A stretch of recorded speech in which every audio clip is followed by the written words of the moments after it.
Loading snacks. All right, so we've got a series of questions we're going to ask you, and then we're going to turn it to the audience. So make sure you're ready with your question, pay attention, be excited, all that kind of fun stuff. Are you ready? That's you guys right here. Are you ready? All right, here we go. Thank you. All right, so first off, can you tell us about your background, like how you got into the entertainment industry?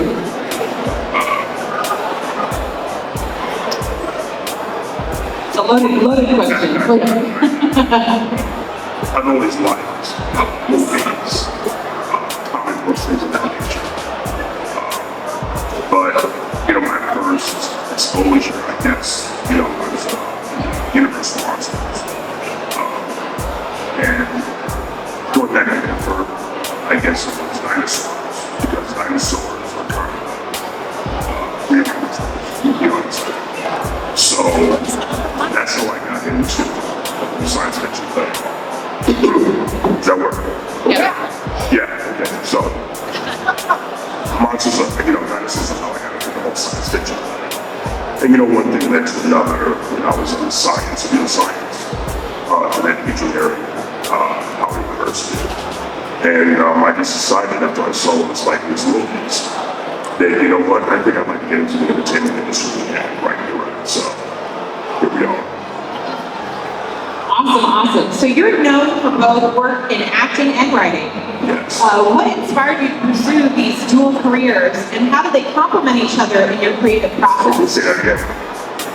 So you're known for being an actor and writer. Yes. And what inspired you to pursue that dual career? And does it and how does it complement your creative process? Well, like I said, I saw Spike Lee, she's got to have it back in the 80s.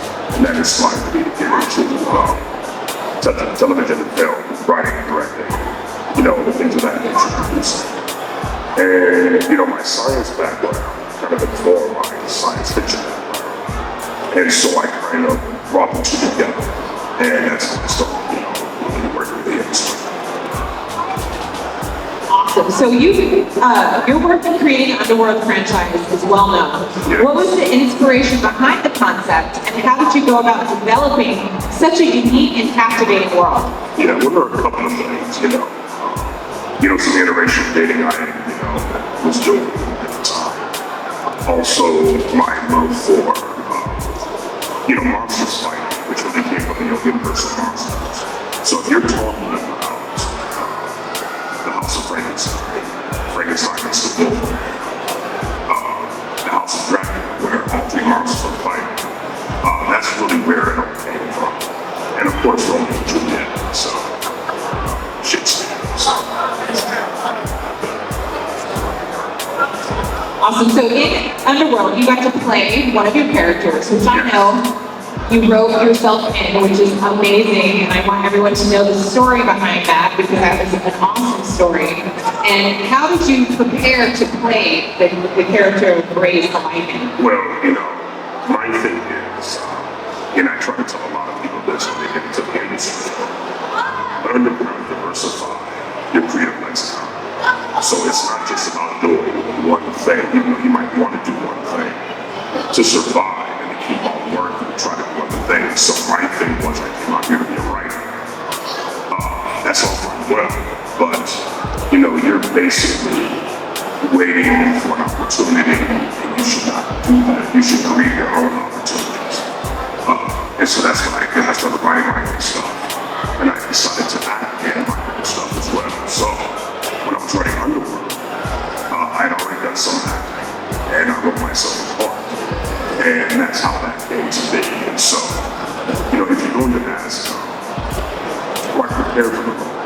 I mean, Ray was a big guy with a heavy voice, so my thing was basically to write that into the movie, and there you go. So that was the extent of my preparation. And I know you've done stunt work before. How much of the stunt work in the movie did you actually do? I did a couple of things, but not really much, because I'm an actor and they don't want me hurt. We get a stunt guy come in there, and do the stuff that is really, on the edge of being, not really dangerous, but, if I get there, then that could cause a problem. So you're also known for your involvement in comic books. Can you talk about your experiences with writing comics and your favorite projects that you've worked on? Well, the experience has been, really important. It's a dream come true, of course. You read about superheroes in your life, and you create your own when you're a kid. And so, really, that's what I did when I got into the industry. Excuse me, I created my own, characters. That was fun. And I guess the first comic book I did was something I created in the games. And so, my team of black superheroes, and I had Valkyrie, which was my answer to the Disney princesses, things like that. And then once I got to Marvel Comics, of course my favorite characters there were Fantastic Four and all that, and did the right level. But I created a character called Marvel, and that was a character I created at least in part when I was a kid. So getting a chance to do that was a really cool experience. Awesome. So your writing has touched on themes of science fiction, fantasy, horror.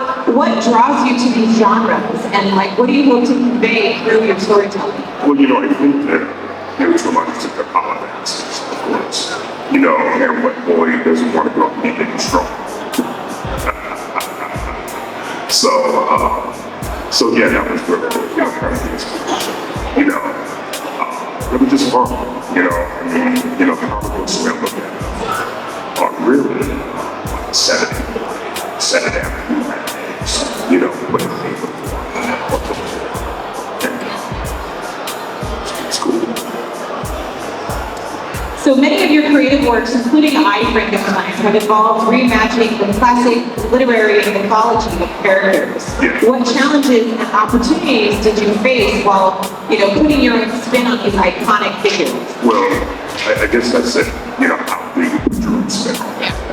At what point can you diverge from what we all know into something that's totally yours? And then maybe go into an area that may be original, particularly not into. And that's what I usually do. So touching back on the uniqueness of putting your own spin on it, how did you come up with the look and feel of the likeness? That was interesting. I remember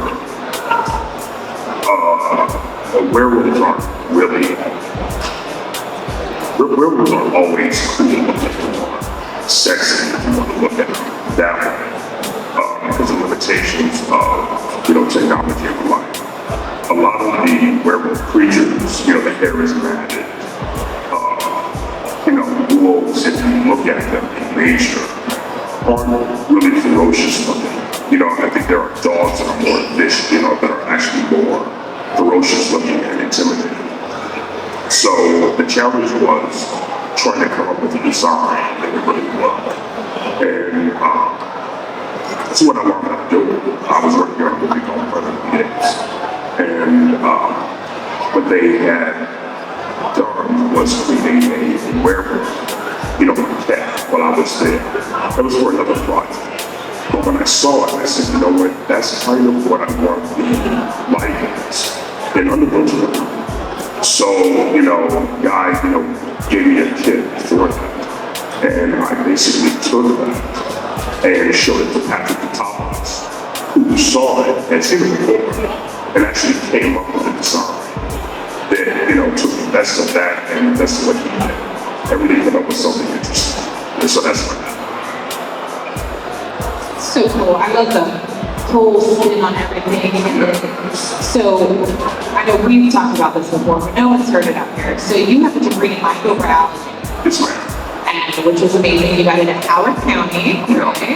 Howard University. Howard University, sorry. I'm from Howard University. And I had asked before, so in Underworld, in the storyline, how much of your science background did you use to kind of help tell the story of them trying to figure out the Corvinus virus and like all of the bloodline and all of that? Well, I use a lot, but you have to understand, whatever you might see on screen, it's still common science. You know, that's my mama, my whole family, and my beautiful wife. Where's my sister? Yeah. So, that was the question. Hi, Kaylee. About your science background and how you use that during the running process. So, whatever, you might see on screen and how interesting it might look, it's still not real, but what I do is I use my science background to create a template upon which I can, fuck different things, create different things that don't really exist, but make it sound plausible, you know what I'm saying? And that's the whole key, how do you make it sound plausible, at least for long enough to make the audience, give the audience pause and say, wow, I can kind of see that in the science fiction realm.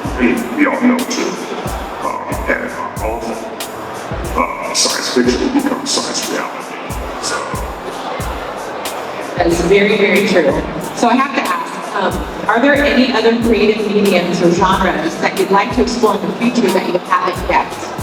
No, that pretty much stopped. Short answer. Yeah. So, as a writer and actor, what kind of impact do you hope to have with your work? What impact do you hope to have on your audience? Well, I just want them to be entertained. And, for me, myself, I need to have something to say. A lot of times it's, helping people understand the difference between good and evil. Other times it might be Christian values, things like that, Christian values. Other times it's just having raw fun, you know what I'm saying? And I like that, which is why I still like cartoons. Awesome. So I have one last question before we turn it to the audience. Yes. What's the most valuable lesson you've learned during your career that you'd like to pass on to others? I think I've already mentioned, you have to diversify your creative lexicon. Give yourself the best chance to succeed by doing as many things as you can and not being afraid to try new things. If you believe that, you have a good chance of finding some success. That's what I'm saying. Good, solid advice for sure. So let's turn it to the audience. Who has questions? We got my guy right here. He's got the microphone. Just raise your hand. Right here, this nice lady in the front. What's up, little brother? Yeah, you always Your character did not die in the first Underworld. Are you trying to bring him back? You could say that Ray's died, but there are ways to bring him back.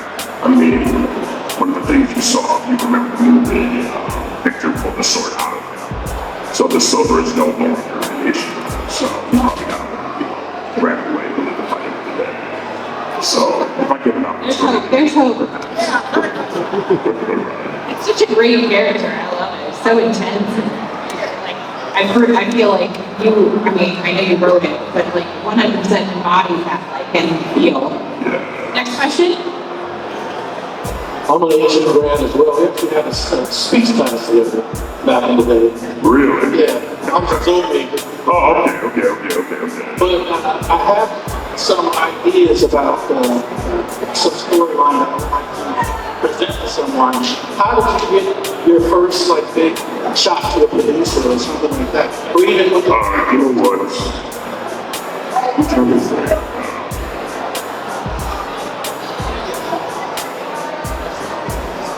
I think I met someone on an extra set who knew a guy who worked for Bill Todman and Joel Simon. And you might have heard of Bill Todman before. His father, along with Mark Goodson, used to do a lot of the game shows back in the day. And so they took my script and sent it out, but nothing ever happened. But what that did is happen to the to the industry and the business of really trying to sell careers, and so you have to go out there and, get engaged, things like that. One of the things I also did is I did a lot of extra work. And a lot of people who do extra work, they say extra work. Producers and directors are, not going to take you seriously, which is, hogwash, to be honest. It depends on what you're doing. And so I've always said that doing extra work is the best free film school I could ever attend. In fact, they paid me to do extra work. But what you have to remember is that you keep your mouth shut and you observe. And once you do that, then you can ask questions. And that's how you can network your way in. So that's what I do. Next question right here in the front.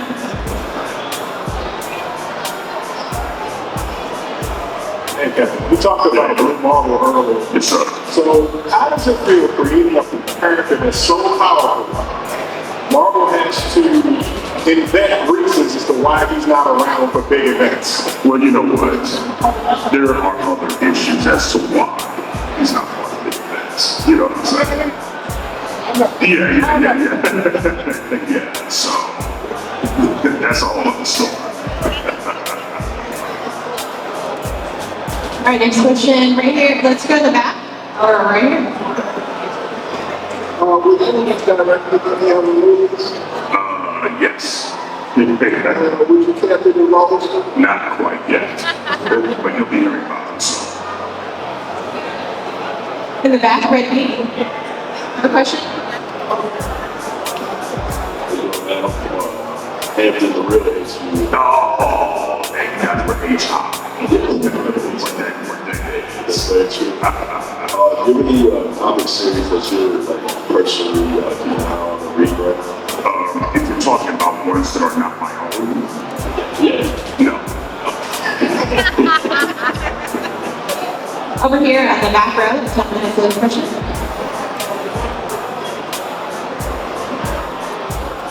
Thank you.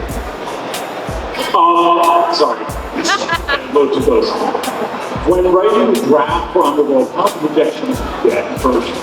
Well, the first rejection I got was from Lynn Wise. When I pitched him the idea, he didn't like it.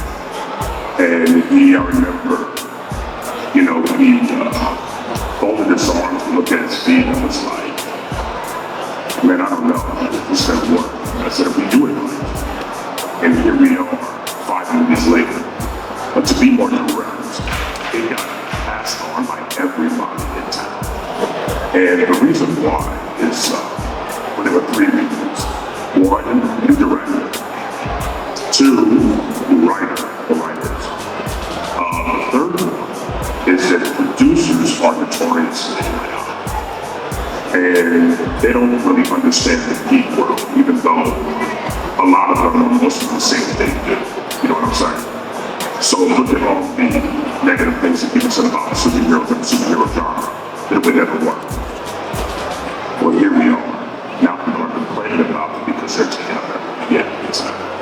So, there was a lot of rejection. In fact, one of the producers at Lakeshore passed on Underworld twice before it came in him a third time to a different channel, backward channel.